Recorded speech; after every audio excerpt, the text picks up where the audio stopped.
Bonjour, bienvenue dans cette nouvelle vidéo. Aujourd'hui, nous allons parler des maux d'estomac. Souvent, j'ai en cabinet des gens qui viennent et qui me disent voilà, qu'ils souffrent de lourdeur digestive, de remontée acide, de brûlures, voilà, d'inconfort qui, à chaque repas, peuvent les gêner. Alors, il faut savoir qu'il y a plusieurs causes possibles aux douleurs digestives et en tout cas aux douleurs gastriques.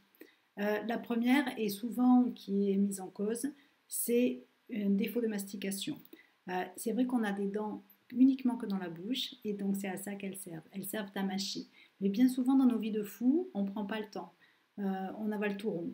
Le problème, c'est qu'à partir du moment où on ne mâche pas, eh bien, les aliments sont se retrouver entiers au niveau de l'estomac, et cela va entraîner donc un surcroît de travail pour notre estomac pour pouvoir les transformer en bouillie de manière à ce qu'ils puissent se passer au niveau de l'intestin grêle. Premièrement, essayez de mâcher correctement.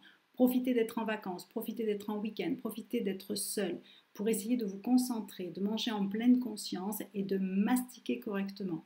Il faut savoir que on devrait mâcher chaque bouchée environ 30 fois. Donc essayez une fois pour voir et vous verrez qu'on est souvent très très loin de cette mastication optimale. Il y a un proverbe chinois qui dit qu'il faut boire les solides et il faut mâcher les liquides. Donc ça, c'est pour une bonne santé gastrique. Deuxième cause qui est souvent rencontrée dans les soucis d'estomac, c'est une suralimentation chronique. C'est-à-dire que si vous mangez trop par rapport à votre capacité digestive ou par rapport à vos besoins réels, eh bien, ça donne un surcroît de travail à votre estomac qui, au bout d'un moment, vous fait entendre un message, c'est-à-dire qu'il vous demande d'arrêter et de dire stop. Le stress, bien souvent aussi, est considéré comme un facteur aggravant puisqu'il va augmenter les sécrétions acides et on observe aussi en cas de stress, donc l'état de stress c'est un état de peur. Ancestralement, on va dire que face à une peur, notre corps était fait pour la fuite ou pour l'attaque, pour la défense en tout cas. Et donc du coup, on va dire que tous les systèmes digestifs vont être bloqués justement pour que toute l'énergie dont nous disposons puisse aller se loger au niveau des muscles et permettre justement de se battre ou de fuir. Et donc, quand on est stressé chroniquement, eh bien, on a beaucoup moins d'énergie qui est disposée ou dispensée pour la digestion.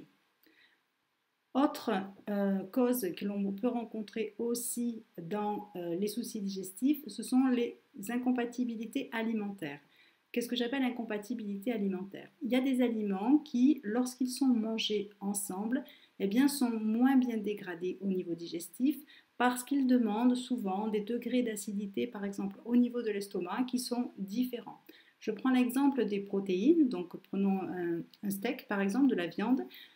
Pour être digérée au niveau de l'estomac, elle va avoir besoin d'un pH de l'ordre de 2, donc un pH très très acide. Si vous mangez avec cette viande, vous mangez des féculents ou des pâtes par exemple. Ces pâtes, pour être digérées, vont demander un pH, un degré d'acide qui sera plus élevé parce qu'elles contiennent ces pâtes des amidons. Et donc en fait, l'estomac va jongler entre les deux, c'est-à-dire qu'il va se mettre à un pH intermédiaire entre 2 pour les protéines et entre 5 et 6 pour les féculents. Et donc du coup, aucun de ces aliments ne seront dégradés correctement. Donc pour bien digérer pendant un temps, ce qui peut être intéressant de faire, c'est de pratiquer la dissociation, c'est-à-dire de ne pas manger, de ne pas associer à un même repas les féculents, donc les amidons, et les protéines.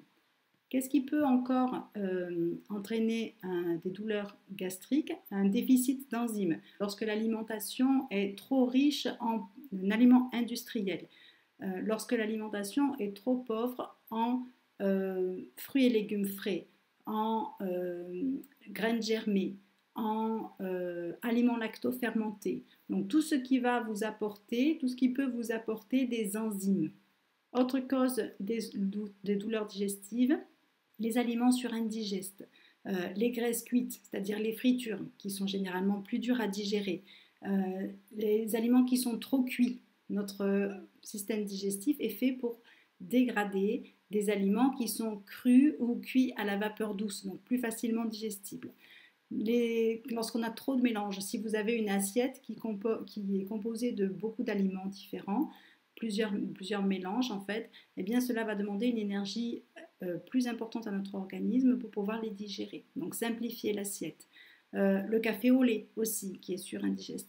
La caféine, sachez que la caféine qui est contenue soit dans le café, soit dans le thé, entraîne une augmentation de sécrétion d'acide au niveau de l'estomac. Les alcools forts, bien entendu, qui, lorsqu'ils sont digérés, vont en fait abîmer la muqueuse gastrique, donc la muqueuse de l'estomac. Les sodas, les sirops au cours d'un repas. Certains médicaments, notamment les anti-inflammatoires aussi, peuvent abîmer la muqueuse gastrique et entraîner des brûlures ou des lourdeurs digestives. Et puis, les repas qui sont un peu pris sous le pouce et qui donc entraînent des difficultés à digérer. Sachez qu'il faut aussi être assis pour digérer correctement. Donc, prendre une position physiologique, on ne mange pas allongé et on ne mange pas debout entre deux non plus.